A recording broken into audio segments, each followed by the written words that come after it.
கூப்பிட போகும்போது இதுல சில பிள்ளைங்க சேர்ல தூங்கிட்டு இருந்தாங்க. உண்மைதானயா? சேர்ல தூங்கிட்டு இருந்தாங்க. They were sleeping in the chair because they don't know what is happening here.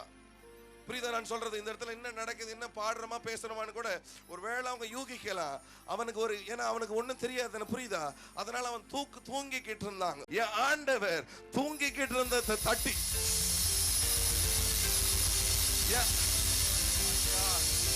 my God, you didn't understand. என் ஆண்டவர் சேர்ல தூங்கிக்கிட்டு இருக்கிறவனை கூப்பிட்டு வந்து அற்புதம்.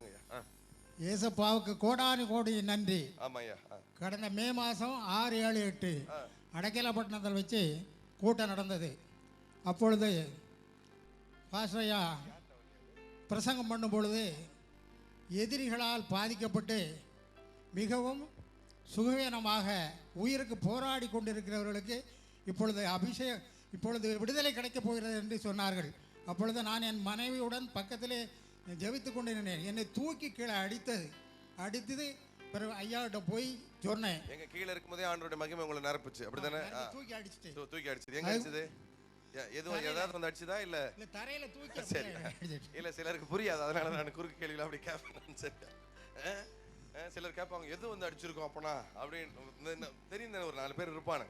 ஏசு கிறிஸ்துக்கே ஒரு தோமா இருந்தாலும் நம்ம கூட்டத்தில் ஒரு 4 பேர் இருப்பாங்க. அதனால அதெல்லாம் பார்க்க கூடாதா? சொல்லுங்கய்யா. அதுக்கு பிற்பாடு வாலண்டியரை வந்து என்னை கூட்டி கொண்டு மேடையில் விட்டாங்க. சரி, மேடை இருக்குமா என்ன செய்தியா அப்படின்னு கேட்டேங்க. நான் சொன்னேன் 3 மாசமா எனக்கு தூக்கம் கிடையாது, சாப்பாடு கிடையாது, எது சாப்பிட்டாலும் கசக்கு, கசப்பா இருக்கு, தூக்கமே இல்லை, எனக்கு பைத்தியம் பிடிச்ச போல இருக்கு அப்படின்னு நான் சொன்னேன். அப்படி நீங்க சொன்னீங்க எதிரிகளால் உங்களுக்கு ஒரு மோசமான உங்க உயிருக்கு ஒலை வைத்திருக்கிறார்கள், இப்பொழுது உங்களுக்கு சுகம் கிடைக்க போகிறது. இல்ல ஒலை வச்சிருக்காங்க நான் சொல்லல, எனக்கு தெரியாது. அது ஐயா அந்த மாதிரி சொல்றாரு. எதிரிகளால உங்க உயிருக்கு ஆபத்து இருக்குது. அது வேற இன்டர்நெட்ல வேற சொல்லி விட்டுறாங்க இந்த மாதிரி. ஓ, இவர் ஒலை வைக்கிறதுல சொல்றாரான்ட்டு கேட்க போறாங்க இன்டர்நெட்ல. கொஞ்சம் உஷாரா இருக்கணும் இன்டர்நெட்ல பாக்குறவர்களே. அப்பொழுது இனி உனக்கு நன்றாக தூக்கம் வரும், சாப்பிடுவாய், நீ வீட்டில் போய் சோதனை பண்ணி ஞாயிற்றுக்கிழமை வந்து சாட்சி சொல்லணும் என்று சொன்னார்கள். அது பிரகாரம் நான் வீட்டுக்கு சென்றேன், நன்றாக தூங்கினேன், சாப்பிட்டேன். நல்லா சாப்பிட்டீங்களா? நல்லா சாப்பிட்டேன், வந்து சாட்சி சொன்னேன். இதை பார்த்தாலே தெரியுது நினைக்கிறேன்.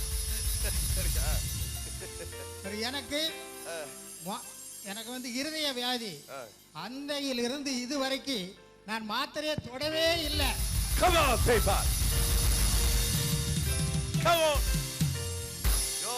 தினமும் 1 டம்ளர் தண்ணியை ஜெபம் பண்ணி தான் குடிக்கிறேன். இதை மருந்தா நினைச்சு குடிக்கிறேன். எனக்கு இனிமேல் மாத்திரையை சாப்பிடக்கூடாது என்று நினைத்துக்கொண்டு இதை சாட்சியா சொல்லணும்னு ரொம்ப ஆசைப்பட்டேன். ஆனால் பக்கத்தில் நடந்த கூட்டத்துக்கு வர முடியல, கொலநூலில் நடந்த கூட்டத்துக்கு வர முடியல. இங்கே வந்து இந்த இடத்துல உட்கார்ந்து கண்டிப்பாக நான் சாட்சி சொல்லணும்னு எனது அருமை நண்பர் நல்லாசிரியர் அகஸ்தீஸ்வரன் பேசிக்கொண்டு இருக்கும் பொழுது இந்த இடத்துல மேகமா மஞ்சளா தெரிந்தது. அப்பொழுது என்னை அறியாமல் எனக்குள்ள ஒரு பயங்கர ஒரு சக்தி இறங்குவது போல எனக்கு தெரிந்தது. அப்படியே கண்ணை மூடிக்கொண்டே நான் இருந்து விட்டேன். இப்பயும் இறங்கும் இயேசுவின் நாமத்துல. புடிங்க வர கரங்களை தட்டி தேவனுக்கு நன்றி சொல்லுங்க பாப்போம். வாங்கம்மா. பிரைஸ்லா, கர்த்தருடைய நாமத்துக்கு ஸ்தோத்திரம். நான் இப்போ 2 வருஷமா ஜவ்வு கட்டாகி இந்த கழுத்துல இருந்து இந்த கால் வரைக்குள்ள எலும்பே தேய்மானம் இருக்குன்னு டாக்டர் சொன்னாங்க. எவ்வளவோ ட்ரீட்மெண்ட் எடுத்தேன். ரொம்ப கஷ்டத்தில் இந்து குடும்பத்தை சேர்ந்தவங்க தான். 2005 தான் ஆண்டவரை ஏற்றுக்கொண்டோம். இருந்தாலும் பாடுகள் அதிகமாக இருந்தாலும் கூட எனக்கு இந்த போன வாரம் பாஸ்டர் வந்திருந்தாங்க, கிறிஸ்துவன் சேனைக்கு வந்திருந்தாங்க. கிறிஸ்துவன் சேனை சர்ச்சுக்கு வந்திருந்தீங்க போன ஞாயிற்றுக்கிழமை வந்திருந்தாங்க. அப்போ எனக்கு கால் நடக்க வரும்போது கூட பஸ் ஸ்டாண்டில் துள்ளி குதிச்சிங்களா அவங்களா நீங்க? என்னால் நடக்கவே முடியல. அப்புறம் பாஸ்டர் சின்ன பாஸ்டர்னால நடக்க முடியல, வீட்டுக்குள்ளே கூட வேலைகளை கவனிக்க முடியல.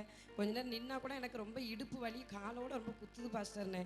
நீங்க நடந்துருவீங்கம்மா, எந்திரிச்சு குதிங்கம்மா அப்படின்னு சொன்னாங்க. எவ்வளவு நாளா தேய்மானமா? 2 வருஷமா. 2 வருஷமா எலும்பெல்லாம் தேய்ஞ்சிருச்சு. எலும்பு டாக்டர் கிட்ட போய் ஒண்ணு வேலைக்கு கரண்ட் 22 கரண்ட் வேற வச்சிருக்கேன். கழுத்து பக்கத்துல கரண்ட் வேற ஏத்தி விட்டானுங்களோ? வேற வச்சிருந்தேன். கரண்டே இல்ல இந்த நேரத்துல பாருங்க, கரண்ட் வேற ஏத்துறாங்க. 8 மணி நேரம் கட் பண்ணிடுறானுங்க கரண்ட். இதுல 10 உடம்புல வேற 22 வாட்டி ஏத்துனா எங்க இருந்தியா கரண்ட் இருக்கு நம்ம ஊர்ல? வாடிங்க விசில் அடிங்க, தப்பே கிடையாது. அடிங்க. அப்பயாச்சும் 3 மணி நேரமோ 2 மணி நேரம் தான் போச்சு. இப்போ நான் போயிடுவேன் லண்டனுக்கு. சரி, பிரச்சனை இல்லை. ஆனாலும் பாஸ்டர் வந்து நீங்கள் விசுவாசத்தோட இருங்கம்மா, கண்டிப்பாக நீங்கள் எந்திரிச்சு துள்ளி குதிச்சு போவீங்கன்னு சொன்னாங்க. அதே மாதிரி நான் அந்த இடத்துல விசுவாசத்தோடு இருந்தேன். பாஸ்டர் ஜெபம் பண்ணாங்க.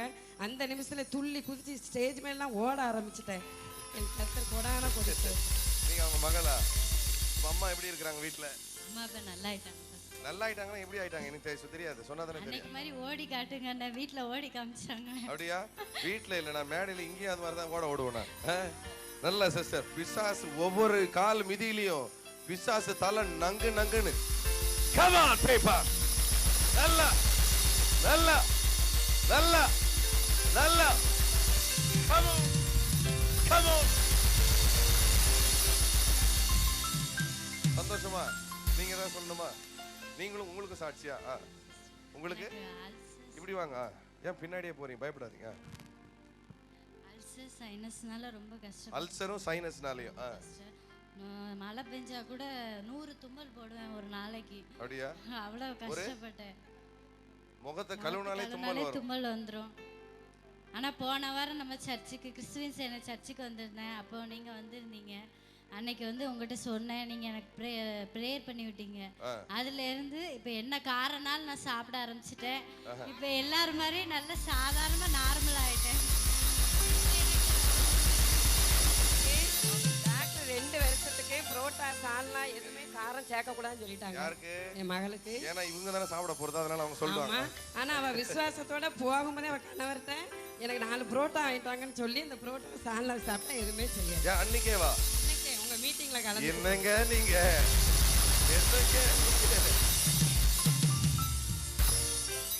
இயேசு தொட்டா தொட்டதுதான். ஆமாவா இல்லையா? டாக்டர் சொன்னாங்களாம் பரோட்டாவே. தூத்துக்குடியில இருந்து எத்தனை பேர் வந்திருக்கீங்க? அவங்க மட்டும் கை தூக்கி காட்டுங்க பாபு. எல்லாம் பரோட்டா மூஞ்சிங்கம்மா. இதுல வேற அவங்க கேக்குறாங்க என்கிட்ட, பாஸ்டர் உங்களுக்கு நைட்டு பரோட்டா பார்சல் பண்ணிட்டு வந்துட்டுமா? அவங்க கெட்டது பார்த்தாதான் என்னையும் பாருங்க. டாக்டர் சொல்லிட்டாங்களாம் பரோட்டாவே தூத்துக்குடி ஆளுங்களுக்கு ஹார்ட் அட்டாக்கே வந்துடும் அப்படி சொன்னா. இவங்க நீங்க திருநெல்வேலியா சிஸ்டர்? ஆனா பாருங்க அந்த மகளுடைய விசுவாசம். பாஸ்டர் ஜோம் பண்ணிட்டாரு. டாக்டர் 2 வருஷம் சொன்னாரு, நான் இப்பயே சாப்பிடணும். அன்னைக்கே பார்சல். நல்லா கையை தட்டி சொல்லலாம். 2 தடவை மலையில நனைஞ்சேன். அன்னைக்கேவா? அன்னைக்கே 2 தடவை மலையில நனைஞ்சேன். ஒரு தும்மல் கூட விழல. அப்படியா? ஆண்டவருக்கு கோடி நன்றி. ஆண்டவர் நல்லவரா இல்லையா? இந்த மாதிரி நிறைய இருக்குது. கூப்பிட்டு நம்ம கேட்கலாம். நம்ம ஒரு 2 நம்மளுக்கு நேரம் கிடையாது எல்லாத்தையும் கூப்பிட்டு கேட்க. பாருங்க மகளுக்கும் தாய்க்கு ஆண்டவர் அற்புதம் அன்னைக்கே செஞ்சா. மூஞ்சி கழுவுனாலே 100 தடவை தும்மல் வருமா அவங்களுக்கு? தும்மல் வந்துருமா அவங்களுக்கு? 2 தடவை மழையிலே நனைஞ்சாங்களாம். இது வரைக்கும் தும்மலே. எத்தனை பேர் விசுவாசிக்கிறீங்க? கர்த்தர் என்னை அப்படி சுகப்படுத்துவார் பாஸ்டர். விசுவாசிக்கிறீங்களா? அந்த அம்மா நல்லா குதிக்குமா. நல்லா இந்த பக்கம் போங்க. இந்த பக்கம் நல்லா குதிச்சு நல்லா அடா அடா அடா நல்லா நல்லா கையை தட்டி தேவனுக்கு நன்றி சொல்லுங்க பாப்போம். 3 வருஷமாக ஒரே இருதய வலியும் வயிறு வீக்கம் போல் இருந்தது. ஒன்றும் சாப்பிட முடியாது. கொஞ்சம் நடந்தால் இளைக்கும். மூச்சு திணறல் என்னால் தாங்க முடியாது. கொஞ்சம் கூட ஒரு வேலையும் செய்ய முடியாது அப்படி இருந்து. ஆனால் ஆவரகுளத்தில் ஃபர்ஸ்ட் நாள் கூட்டம் நடக்கும்போது 3 வருஷமா இருந்துச்சா? 3 வருஷம். என்னென்ன? இருதய வலி, அப்புறம் ஆஸ்துமாவா இல்ல இழுப்பு மாதிரியோ? மூச்சு திணறும். ஓகே. மூச்சு திணறும். ஒரு படுத்து எழுமுன்னா 1 மணி நேரமாவது அப்படி திணறிட்டே வரும். மூச்சு திணறிட்டு படுத்து எந்திரிச்சாலே சரி அப்படி இருக்கும். சாப்பிடவே முடியாது. அப்படி இருந்து பிறகு இப்போ அன்னைக்கு மீட்டிங்கில் உங்களை ஜெபிச்ச போது நீங்கள் ஜெபிச்சிங்க. அது பிறகு வீட்டுக்கு போன உடனே ஒரு மின்சாரம் போல் இதயத்துக்குள்ள ஒரு 2 மணிலேருந்து விடியது வரை அப்படியே இருந்து அந்த வீட்டுக்கு போன பிறகு. எத்தனை பேருக்கு அப்படிலாம் நடக்கணும்னு ஆசைப்படுறீங்க? மீட்டிங்ல மட்டும் இல்ல பாஸ்டர், அவர் நன்மையும் கிருபையும் அபிஷேகமும் வெள்ளம் போல நான் வீட்டு வரைக்கும் தொடரணும், நான் போற எல்லா இடத்துல இருக்கணும்னு எத்தனை பேர் ஆசைப்படுறீங்க இந்த இடத்துல? Thank you Lord. சொல்லுங்கம்மா. அதுல இருந்து இப்போ உடம்புக்கு நல்லா இருக்கு. வயிறு வீக்கம்லாம் இல்லை. உடம்பு நல்லா. எனக்கே ஒரு சந்தோஷம் உள்ளதுல. எப்பவும் ஒரு சந்தோஷமா அசதி சோர்வு ஒன்றும் இல்லை. அதுக்கப்புறம் ஆமா சுத்தமா இல்ல. இல்ல முந்தி சோர்வு, கொஞ்சம் இடம் நடக்க முடியாது, கால் உளைச்சல் எல்லாம், உடம்பு ரொம்ப அசதியா இருக்கும். ஒரு வேலையுமே செய்ய முடியாது வீட்ல. 3 வருஷம் அந்த மாதிரி. பாருங்களேன், ஆண்டவர் அன்னைக்கு தொட்டு இருக்கிறார். நல்ல கையை தட்டி தேவனுக்கு நன்றி சொல்லலாமா? Thank you Lord. டாக்டர் இருதயத்துல பாதிக்கப்பட்டுட்டு இந்த மாத்திரை சாப்பிடணும் அப்படின்னாங்க. 25ஆம் தேதி மாத்திரை போடல, அதுல இருந்து இன்ன வரை மாத்திரை எடுக்கல, ஒன்றும் செய்யலை இப்போ. ஆமா, ஏன்னா இயேசு தொட்டதுதான். இன்னும் கூட ஆண்டவர் நம்முடைய மகளை சாட்சியாய் வைப்பீராக. வாங்கய்யா. இவங்க எத்தனை பேருக்கு ஞாபகம் இருக்குது? யாருக்கும் இல்லையா? அப்போ நல்லதா போச்சு. சரி, ஒரு 4-5 பேருக்கு இருக்குது. இந்த சகோதரர்கள் போன மே மாதம் தானேயா? மே மாதம் மீட்டிங் நடந்துகிட்டே இருந்துச்சு புலவனூரில். நம்ம காந்தி ஐயர் இருந்தாங்க அன்னைக்கு. அவங்க தான் ஆசையாக நடத்துவாங்க அந்த பகுதியில் நம்ம கூட்டங்களை. நான் சொன்ன ஆண்டவருக்காக ரிசர்வ்லையும் கொஞ்சம் பேர் வச்சுருப்பார். அப்படிப்பட்ட ஊழியர்கள் அவரும் ஒருத்தர். சரியா? அப்போது மீட்டிங் நடந்துகிட்டே இருக்கும்போது நல்லா கவனிங்க, இந்த பையனை அவங்க அப்பா கையில் இப்படியே தூக்கிட்டு வந்தார். தூக்கிட்டு வந்து மேடையில் வச்சுட்டு, என் பையன் செத்துட்டான், என் பையன் உயிர் போய். பின்னாடியே அவங்க அம்மா ஓடி வந்தாங்க. ஐயோ, என் பையன் போயிட்டான், என் பிள்ளை போயிடுச்சுன்னு எல்லா ஜனங்க எந்திரிச்சு யோசிச்சு பாருங்க. ஒரு மீட்டிங் நடக்கும்போது அப்படி ஆச்சுன்னா எப்படி இருக்கும்? அம்மாவா இல்லையா? சொல்லுங்களேன். இப்போ திடீர்னு யாராவது மண்டையை போட்டு மேடையில் கொண்டு வந்துட்டா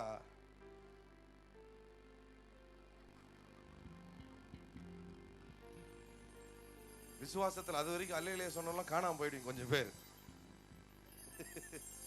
அதுக்கப்புறம் எல்லாரும் ஐயா மூஞ்சியை பார்க்க ஆரம்பிங்க. கொஞ்ச நேரத்தில் மேலே இருக்கிறவங்க மூஞ்சியெல்லாம் பார்ப்பீங்க. எனக்கு தெரியும். எனக்கு யாரை பார்க்குறீங்களோ என் மூஞ்சியை கண்டிப்பாக பார்ப்பீங்க. எனக்கு நல்லா தெரியும். அந்த மாதிரி தான் எல்லாரும் பார்த்தாங்க, என்ன ஆக போதோ அப்படின்னு சொல்லிட்டு கொண்டு வந்து அப்படியே போட்டுட்டு கதறி கொண்டிருந்தாங்க 2 பேர். அப்படித்தானே ஐயா? கதறி கொண்டிருந்தாங்க 2 பேர். ஆனால் இப்படிப்பட்ட கேஸ் எல்லாம் கொஞ்சம் பார்த்துருக்குறோம் நம்ம வெளிநாட்டில். புரியுதா நான் சொல்றது? அப்புறம் உடனே இருங்க பொறுமையா இருங்கயான்ட்டு எல்லாருக்கும் முன்னாடி தான் கூட்டம் நடந்துட்டு இருக்கு. அவன் மேல படுத்து ஒரு 3 வாட்டி ஊதுனு ஆண்டவனை எழுப்பி விட்டுட்டாரு. இப்படியே கை தட்டுவீங்க, கொஞ்சம் நல்லா கை தட்டக்கூடாதா?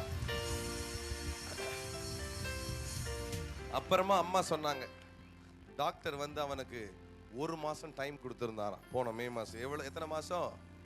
ஒரே 1 மாசம் தான் டைம் கொடுத்துருந்தாரு. எதனாலமா? அவன இருதயத்திலேயே தேய்மானம் இருக்கு.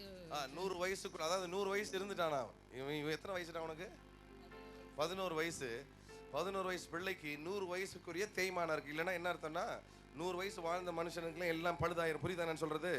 அப்படின்னா என்ன, 70லயே மண்டையை போட்டுறாங்க. அப்போ 100 ஆனா என்ன? புரியுதா இல்லையா நான் சொல்றது? அப்போ அந்த அளவுக்கு மோசமாயிடுச்சுன்னு சொன்னாங்க. 1 மாசம் தான் அவனுக்கு டைம் அப்படின்னு. மே மாசம் சொன்னாங்க. இப்போ டிசம்பர் மாசம் நீங்களே கணக்கு போட்டு பாருங்க. என்னங்க இப்படி கை தட்டுறீங்க?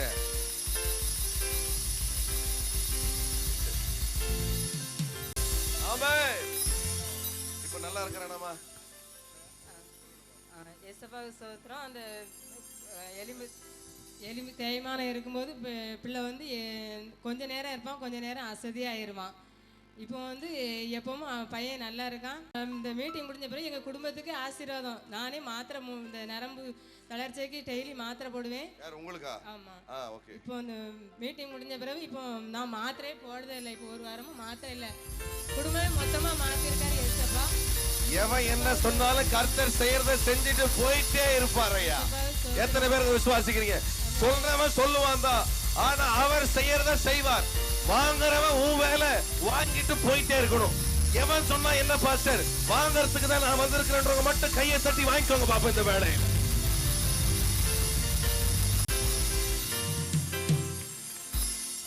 சும்மா இதெல்லாம் வேற வேலை இல்லை. லண்டன்ல இருந்து வந்துட்டு உங்களுக்கு என்ன ஜோக் காட்டு போறதுக்காக வந்திருக்கிறோம். டிக்கெட்டை போட்டு 45,000 50,000 ஆகும் டிக்கெட்டை மட்டும். இந்த முறைலாம் கூட வந்துட்டு ஜோக் காட்டிட்டு போறதுக்காக இல்லையா. ஆண்டவரை ருசிச்சுட்டே இருக்கிறோம். அந்த ஆசையில தான் எல்லா ஜனங்களும் மொத்தமா ருசிக்கட்டோன்னு தான் வந்திருக்கிறது. நீங்களும் எத்தனை நாளா மாத்திரை போட்டுட்டு இருந்தீங்க? 8 வருஷமா மாத்திரை சாப்பிட்டேன். 8 வருஷமா மாத்திரை போட்டீங்க? 8 வருஷமா. எவ்வளவு செலவாகும் தோராயமா? வாரம் 75 ரூபாய் ஆகும். வாரம் 75 ரூபாய். ஒரு மாசத்துக்கு எவ்வளவு கணக்கு போட்டுக்கோங்க. நீங்க 300 ரூபாய் வருமா? 300 ரூபாய் சில்லற. 10 மாசத்துக்கு 3000 ரூபாய். 12 மாசத்துக்கு 3600 ரூபாய். 8 வருஷத்துக்கு யோசிச்சு பாருங்க. 8 × 36 எனக்கு தெரியல சரியா. எதுக்கு தெரிஞ்ச மாதிரி அவுத்தா இவ்வளவு தூரம் கணக்கு போட்டு அதுக்கப்புறம் எதுக்கு மண்டையை போட்டு குழப்பிட்டு ஏதோ ஒண்ணு ஆயிடுச்சு. அப்புறம் யோசிச்சு பாருங்க. இத்தனைக்கு நான் அதுக்காக உங்களுக்கு ஜோம் பண்ணலன்னு நினைக்கிறேன்ல. நான் ஜோம் பண்ணல தானே, ஜோம் பண்ண வேலை. கூட்டத்துக்கு வந்து பக்கத்துல நின்னாலே போதுயா. என்னங்க விசுவாசம் இல்லையா? தேவனுடைய மகிமை இருக்கிற இடத்துல, தேவ அபிஷேகம் இருக்கிற இடத்துல, தேவ மனுஷன் பக்கத்துல அபிஷேகம் இருந்துச்சுன்னா நீ கையை கொடுத்தாலே ஒரு அற்புதம் நடக்கணும். புரிஞ்சவங்க மட்டும் கையை come on பேப்பா. 8 வருஷமா மாத்திரை போட்டு நரம்பு தளர்ச்சியாமா, நரம்பு தளர்ச்சி. அப்படியா? உண்மைதானையா? 8 வருஷமா ஜெபம் கூட பண்ணல. சிலர் சொன்னாங்களா, போய் எதுக்கும் நீங்க செக் பண்ணி பாருங்க. நாங்களாம் சொன்னவன் எவனா இருக்குன்னு எனக்கு தெரியல. அவன் அந்த திருமுகத்தை பார்க்கணும்னு ஆசைப்படுறேன். ஆனா எவன் சந்தேகப்படுறானோ இல்லையா, நீ விசுவாசிச்சினா உன் கிருபையை நீ வாங்கிட்டு போயிட்டே இருக்கலாம். விசுவாசிக்கிறீங்களா? இவங்களுக்கு செஞ்சதை உங்களுக்கு செய்வான். எத்தனை பேர் விசுவாசிக்கிறீங்க? அவங்க ஏன்னா பிள்ளைக்காக தான் கதறிட்டு வந்து தூக்கி போட்டாங்க. அந்த ஷாக்லயே அவங்க ஒருவேளை போயிருப்பாங்க. நீ ஷாக்ல இருந்தா கூட என் செல்லத்துக்கு தெரியும் உனக்கு என்ன செய்யணும்னு சொல்லி. எத்தனை பேர் புரியுது நான் சொல்றது? ஹalleluya. போன வாரம் புலனூர் எங்கள் அக்காவுக்கு போயிருந்தேன். அந்த சமயத்தில் எனக்கு ஒரு கை சரி கிடையாது. ஆனால் வெயிட் எதுவுமே தூக்க முடியாது, சாப்பிடவே முடியாது. ஆனாலும் அந்த ஒரு காலில் அடிக்கடி புண்ணு வந்துகிட்டே இருந்து. ஏன்னா குடும்பத்துக்குள்ள பல பிரச்சனைனால எல்லோரும் வெறுத்து ஒதுக்க ஆரம்பிச்சிட்டாங்க. கல்யாணம் முடிஞ்ச ஒய்ஃபும் வெறுத்து அவங்க வீட்டுக்கு போயிட்டாங்க. டைவர்ஸ் வந்து கோர்ட்டில் இருந்து. இப்போ நான் என்ன செய்கிறேன்னு யோசிச்சுட்டு இருக்கும் பட்சத்தில் அப்போ கைக்காக நான் ஜோம் பண்ணணும். எனக்கு கை சரியில்லை. அப்போ காலில் வர அடிக்கடி புண்ணு வர ஆரம்பிச்சிட்டு. இப்போ இங்கே 2 வரைக்கும் ஒரு நாளைக்கு முன்னிட்டு கூட காலை அடைச்சி கட்டி வீங்க தான் செஞ்சுருந்தேன். ஆனால் விசுவாசத்தோட நம்பிக்கையோடு இங்கே வந்திருந்தேன். சுகம் கிடச்சிது. கை வந்து வெயிட்டே தூக்க முடியாது. அந்த வெயிட் தூக்க முடியாது. அந்த வலது கை வந்து வெயிட் தூக்க முடியுது. ஆனால் வெயிட் தூக்க முடிஞ்சது, சாப்பிட முடியல. ஆனாலும் விசுவாசத்தோட இருக்கணும், கண்டிப்பாக சாப்பிட முடியும்னு சொல்லி. எந்த கையில? வலது கை. இது என்ன சிம்பிள் வேலை? யாராவது சாப்பாடு வச்சிருக்கீங்களா? அன்னைக்கு கூட ஒரு ஐயா வந்தார்ல, அந்த ஞாயிற்றுக்கிழமை தானே, அவர் எத்தனையோ வருஷம் சாப்பிடலனார்ல. யார் தட்டில் ஒரு ஐயா, ஏன் அந்த சிஸ்டர் நீங்கள் இருக்கீங்க, நில்லுங்க. அந்த சாட்சி சொன்னாங்க, துள்ளி ஓதி. அவங்க சர்ச்சிலையும் ஒருத்தர் வந்தார் இப்படி தான் மீட்டிங் முடிஞ்ச உடனே. எத்தனை வருஷம் சிஸ்டர் ஞாபகம் இல்லை எனக்கு. ஒரு 3 வருஷமா 5 வருஷமா அவரால் அந்த கையால் சாப்பிட முடியாது. ஒரே அடி விட்டேன் கையில், இயேசுவின் நாமத்தில் ஒரே அடி தான். அதோட தட்டில் சாப்பாடை போட்டு கொண்டு வர சொன்னேன். எல்லாருக்கு முன்னாடி நல்லா சாப்பிட்டு அவர் பாட்டில் போயிட்டாரு. நீங்க கொண்டு வந்தீங்களா? நான் வீட்டில் இருந்து இந்த சாப்பாட்டால தான் பிரச்சனையா வருது.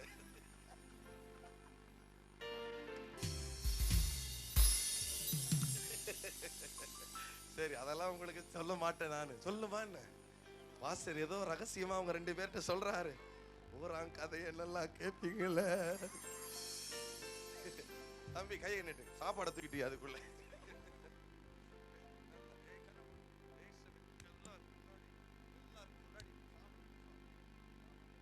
இருங்க. அவர் 2 நிமிஷம் விட்டுட்டு அதுக்கப்புறம் சாப்பிட வைக்கலாம். இல்லைன்னா எல்லாரும் அதான் வேடிக்கை பார்ப்பீங்க, சாட்சியை கேட்கலாம். அதனால தான் சொல்லுங்க சிஸ்டர். எங்களுக்கு புலவனூர் எங்கள் வீட்டுக்காரங்க பரமத்தோப்புக்கு வந்திருந்தாங்க. போன மாதம் மீட்டிங்கில் இருந்திருக்கும்போது அங்கே வரும்போது காதில் கட்டி இருந்துச்சு. அது டாக்டர் 1 மாதம் அவனால இது ஆப்ரேஷன் பண்ண வேண்டிய நிலைமையில இருக்குதம்மான்னு சொல்லி இந்த காது தொண்டு தெரியாத அளவுக்கு பெரிய கட்டியாக இருந்துச்சு. காதே தெரியாத அளவுக்கு கட்டியாக இருந்துச்சு. நான் அதில் ஏசு ரத்தம் செய்யன்னு சொல்லி எண்ணெய் போட்டுட்டு நம்ம இந்த மீட்டிங் போவோம்னு சொல்லிட்டு வந்திருந்தோம். இங்கே வந்துட்டு போய் 2 நாளைக்குள்ள கட்டியே எதுவுமே இல்லாத நல்லா மறைஞ்சிட்டுது. என்னங்க ஏன்டா நல்லவரா, ரொம்ப நல்லவரா? சாப்பாடு கொடுக்கலான்னு கேட்குறீங்களா? கொடுங்க. அவர் சாப்பிட இருப்போம். அவர் ஓரத்தில் உட்கார சாப்பிட சொல்லுங்க. இருங்க, இந்த சாப்பாடை காட்டிடுங்க. இல்லைன்னா நம்ம ஆளுங்க பார்த்துட்டீங்களா?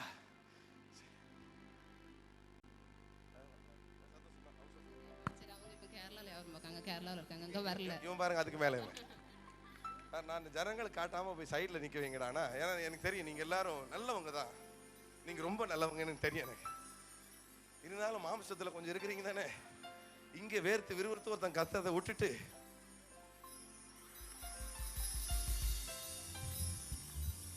தட்டுடி அப்படின்னு கொஞ்சம் பண்ணுவீங்க பாத்தீங்களா? அதுக்காக தான், வேற ஒண்ணு. நீங்க நல்லவங்க தான், பக்கத்துல தட்டி சொல்லுங்க. இல்லைங்க நீ அவர் உங்களை பற்றி அவர் சொல்லவே இல்லைன்னு சொல்லுங்க பாபு. சாப்பிட்றாப்ல என்ன? அவ்வளவுதான் ஐயா. சாப்பிட்றியா?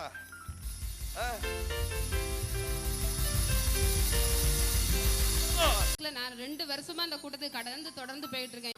ஆனா இந்த ரட்சிப்பை பெற்ற பிறகுதான் எனக்கு ரொம்ப இந்த பைபிள் உள்ளதே என்னன்னு தெரியுது. 10 வருஷமா கோயிலுக்கு போயிருந்தாலும் நீங்க வந்து என்னைக்கு மீட்டிங் அடங்கலப்பட்டு நடத்தீங்களோ அன்னைக்கு வந்து நான் அபிஷேகம் பெற்றேன். அதுக்கு பிறகு நாங்க 1 வாரம் போயிட்டு வந்து கூட நம்ம வீட்டுக்காரர்கிட்ட என்ன பதில் சோதனை இருந்தேன். அந்த வேளையில அதிகாலையில் 4 மணிக்கு என் தேவன் அப்படியே என் வீட்டுக்குள்ள இறங்க நான் கண்டேன்.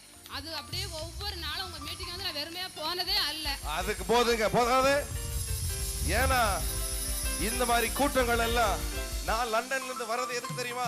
நொறுக்கப்பட்ட பிள்ளைங்க, நொந்து போயிருக்கிற பிள்ளைங்க, சாதாரண பிள்ளைகள் அசாதாரண காரியங்களை செய்யணும். அதுக்குதான் இந்த கடைசி, அதுக்குதான் நான் வரேன். எத்தனை பேர் நீங்க வந்திருக்கிறீங்க? சும்மா கை தட்டிட்டு போக வரல பாஸ்டர். ஏதாவது வாழ்ற ஒரு வாழ்க்கையில சும்மா வாய் அலட்டாம பெயர் கிறிஸ்தவளா இல்லாம ஏதாவது கர்த்தருக்கு செய்யணும்னு ஆசைப்படுற பிள்ளைகள் மட்டும்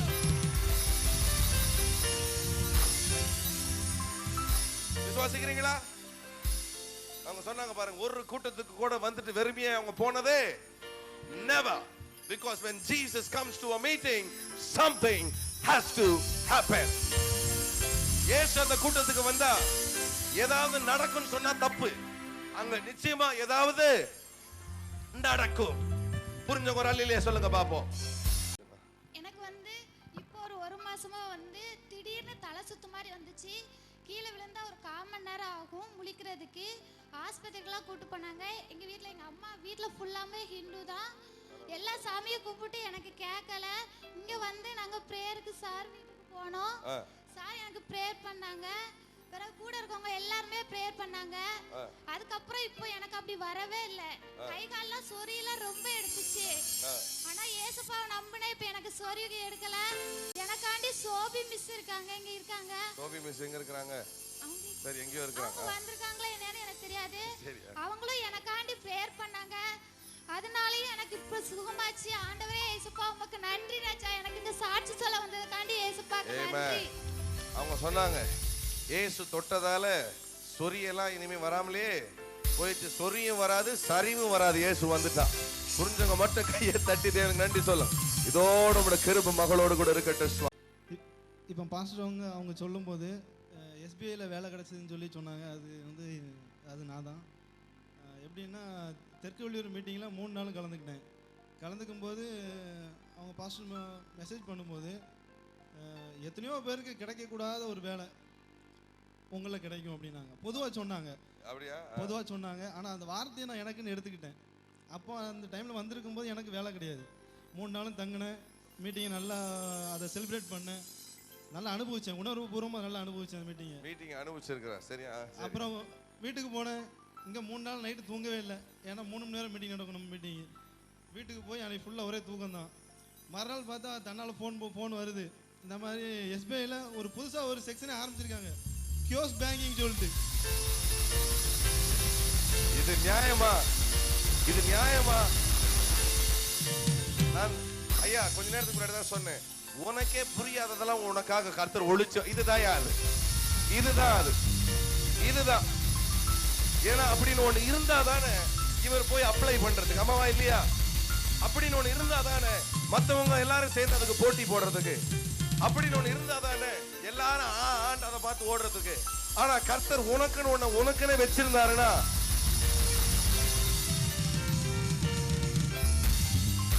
உனக்குனே கர்த்தர் ஒரு காரியத்தை முன்குறிச்சிருந்தாருன்னா போன் வரும்.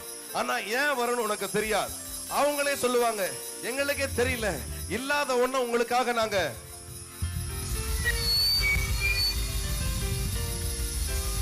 எத்தனை பேர் இந்த அந்தகார பொக்கிஷங்களுக்காக காத்திருக்கிறீங்க? இந்த இடத்துல ஒளிப்பிடத்தில் இருக்கிற புதையலை பெற்று தருகிற நாயகன் என் மத்தியில வந்துட்டார் விசுவாசிக்கிற தேவ ஜனங்கள் மட்டும்.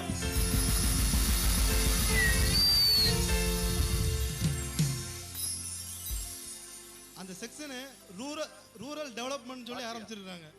இது எத்தனை பேருக்கு தெரியுங்கிறது தெரியல. கியோஸ் பேங்கிங் சொல்லி இப்போ ஆரம்பிச்சிருக்காங்க. இப்போ எங்களை டெம்பரவரியா இதில் அப்பாயிண்ட் பண்ணியிருக்காங்க. கடவுளுடைய நாமத்துக்கு நல்ல கையை தட்டி தேவனுக்கு நன்றி சொல்லுங்க பாப்போம். இது மகள், இது மகள், இது யாரு? தம்பிக்கு சின்ன பையனுக்கா? உங்களுக்கு ஐயா கேட்காது. இது யாருமா? எங்க அண்ணன் பொண்ணு. உங்க அண்ணன் பொண்ணு. சரி. நான் முதல்ல என்னோட சாட்சியை சொல்லிக்கிட்டேன். நான் அடைக்கல பண்ணதுக்கு பாஸ்டரோட கூட்டத்துக்கு போகும்போது இவ்வளவு நேரம் எங்க போயிருந்தீங்க? அப்ப நான் சொல்லுங்க. பாஸ்டர் நான் ரெண்டாவது உங்க கூட்டத்துக்கு எப்பவும் கண்டிப்பா இருந்துருவேன், மறக்காம வந்துருவேன். சரியா? அப்போ நான் அடைக்கல பண்ணதுக்கு கூட்டத்துக்கு வியாதியோட வந்தேன். எனக்கு கேன்சர், இந்த கிட்னில ப்ராப்ளம் இருக்குன்னு டாக்டர் சொல்லிட்டாங்க. அப்போ நான் ரொம்ப அழுது நொந்து தான் அந்த கூட்டத்துக்கு வந்திருந்தேன்.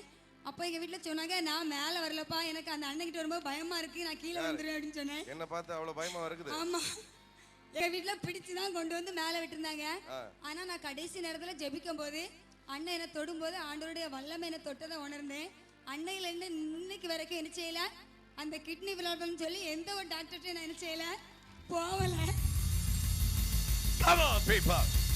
இப்படியா கை தட்டுவீங்க? இந்த மேயா போன மேயா? போன மேல அடைக்கல மடத்து கூடத்துல இந்த மே 2011ல. அப்போ அண்ணன் கூட்டத்துக்கு நான் 3வது நாள் வரும்போது ஆட்டோ கிடைக்கலன்னு சொல்லி ஒரு 11 ஆத்மாக்களை நான் நினைச்சேன். கஷ்டப்பட்டு ஆட்டோவை தேடி தேடி பிடிச்சி எங்க வீட்டுல என்ன செஞ்சாங்க, கொண்டு வந்தாங்க. ஆனா ஏசப்பா இந்த கூட்டத்துக்கு நான் வரும்போது எங்களுக்கு என்ன செஞ்சிருக்காரு, 5 லட்சம் ரூபாயில ஒரு வாகனத்தை தந்திருக்காரு. கர்த்தருக்கு கொடான கொடி. ஏங்க நான் இவ்வளவு நேரம் சொல்றேன், இதுதாங்க என் ஆண்டவர். இன்னைக்கு நம்ம ஏற்கனவே கேட்ட வார்த்தைக்கு தகுந்த மாதிரி சாட்சி வருதா இல்லையா? அவங்க அந்த 12 பேரை கஷ்டப்பட்டு ஆட்டோவை எப்படியாவது தேடி கண்டுபிடிச்சி ஜனங்களை கொண்டு வந்தாங்களாம். இப்போ அவங்களுக்கு அப்பனா ஒரு நிமிஷம் இருங்க, அன்னைக்கு அவங்க கொண்டு வரும் பொழுது அவங்களுக்கே தெரியாம, அவங்களுக்கே கர்த்தர் வெளிப்படுத்தாம அந்த காலத்துல ஒரு பொக்கிஷமும் ஒலி பிடத்துல இருக்க ஒரு புதையலையும் அவங்க இப்போ வந்துட்டு இந்த கூட்டத்துக்கு சாட்சி சொல்லும் பொழுது, நீ ஏன் வாடகை ஆட்டோல போற, சொந்த வாகனத்திலே நீ போன. இதுதாங்க ஆண்டவர், இதுதான் ஆண்டவர். எத்தனை பேர் சந்தோஷம்? இது சந்தோஷமா? கிட்னில அது சொல்லுங்க சிஸ்டர், சிரிப்பா பாருங்க.